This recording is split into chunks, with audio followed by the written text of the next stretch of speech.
More than half of all children who are gay, lesbian or bisexual say they've been directly bullied by other pupils at school.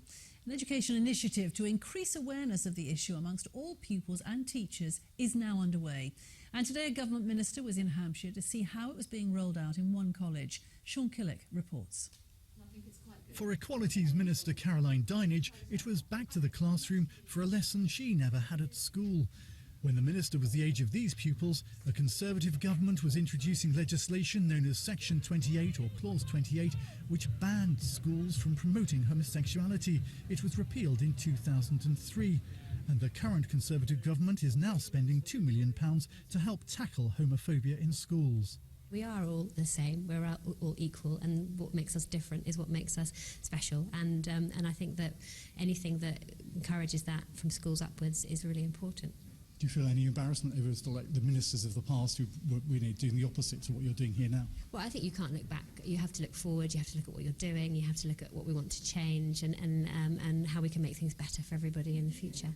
The government funding is helping the charity Stonewall support a campaign which began at Horndean this year and is bringing about a big change in attitudes. I've seen impact on how people speak to each other, and say if they've got in a fight with their friends, they won't go towards those words. They'll think about what they say, because it can really upset people.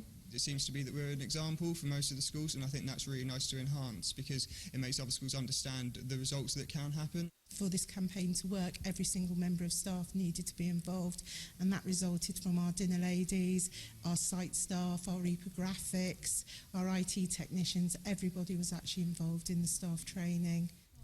And an extra surprise today for the pupils here, Hampshire Police's new anti-homophobia squad car was making its first school visit. Police and schools uniting, determined to head down a new road to a more inclusive society. Sean Killick, BBC South Today, Horndean. A 16-year-old boy has appeared in court after a major fire at a Grade 2 listed church in Hampshire. The roof of All Saints Church in Fleet was destroyed in the blaze on Monday evening.